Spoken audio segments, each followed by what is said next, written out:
Hello everyone, I hope you're doing extremely well. And in today's video, I just wanted to give you a little piece of advice that I've learned from my own years of experience as a player, as well as from the advice of other players, which initially maybe I didn't quite follow the best way I could. And that is the answer to the very, very simple question of just how do we get better at chess?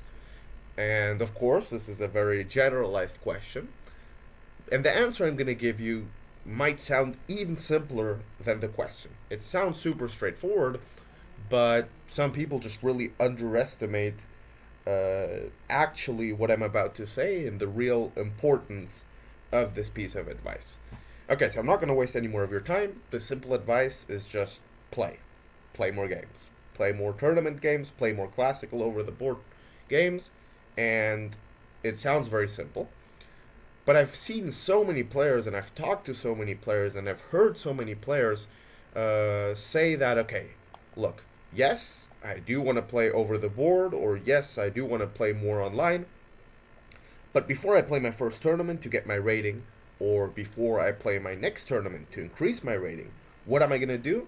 I'm going to train really hard, I'm going to solve a bunch of tactics, I'm going to study a bunch of openings, or at least really sharpen my lines, get really good, and then make sure I have a very, very successful event. And so, of course, I'm not saying don't study your lines, don't study your openings, don't do tactics, don't practice calculation. Of course, all of these things are absolutely necessary for our improvement as chess players. But playing is probably even more important. When you play a game, you practice calculation. You have to be calculating all the time. If you're not, then you're doing something wrong when you're playing. What else do you have to do? Well, you need to know your lines. So, of course, it's good to study a little bit of openings, or study them well if you have the time to take it more seriously. But without applying them in real games, you're not really going to learn as much, and you're not going to really get that much better. And so, the whole point is, playing is the most important thing that you can do. And even more important, your success in tournaments, of course, we're always trying to do well. We're always giving our best. We're trying our absolute best to, show the best possible result we can. But the rating is more of a measuring tool for the level that we already have. And to get better at chess, we need to play more chess. And that might mean that, of course, we're going to have some periods where our rating goes down, where it goes back up. And all of these experiences is what we learn from and how we get better at chess players. So I think 80% of improving is probably just the experience we get from tournaments. And of course, once you have games, that helps you understand better what you need to work on. Because if you're just training without any idea of what you need to improve, then you don't even have a canvas to paint on. I mean, it doesn't really work as well. So, number one thing is just play. And now I actually wanted to show you an example of a chess player who has basically followed this philosophy, and it's not me, although I've also been trying to do this recently, by the way. As you can see, this year, 2025, from 2024 to now, I've been playing pretty much every month. January, February, March, April, May, June, July, August, September. Now I'm planning to play some more tournaments, so it's pretty much going to be, non-stop. And this has been my best year so far in my improvement. As we can see, I'm currently close to 2100, and I'm having this very nice increase in rating. But there's this other example, the Grandmaster Daniel Darda. If you're somewhat aware of the chess world, and you've probably heard of him before, and I got very surprised when I actually found his graph. And look, he's pretty much played, or even better, we can look at the calculations. Also, a very important moment, you can see these drops in rating. They are normal in our development as chess players. It will happen. You will have a bad event. It happened to me. In fact, I had this absolutely terrible event. Just a little side note. A very, very terrible event in, I believe that was, yes, August 2023, where I played this international tournament in Medellin, Colombia. By the way, that's the last tournament I played where I just did really well. And look at this terrible result. I started 0 out of 4 games. I managed to win 1. I made 2 draws and lost the 2 last ones.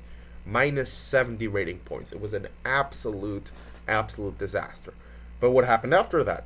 I used that experience. I used those games by learning lessons. I decided to train, work really hard on my chess, and then the month after that, look at this. I played one of the best events I've had ever played so far. It was not this one. This one was also very good, a very good tournament I had. Specifically, it was this tournament which I played right after that terrible disaster, where at that time this was an exceptional result for me, where I beat a 1900, I beat a 2200, and I beat a 2000 rated player. By the way, just want to pay my respects to Nicolas Batista. He was a very close friend of mine. He was just 16 years old when he died of cancer. You can see here he had 1931, but he actually managed to get to 2100 and get the FIDE Master title before passing away. So my huge respects to him. But yeah, as you can see, this was a very successful tournament. Now I'm playing non-stop and I'm doing very well. The example I wanted to show you, Daniel Darda.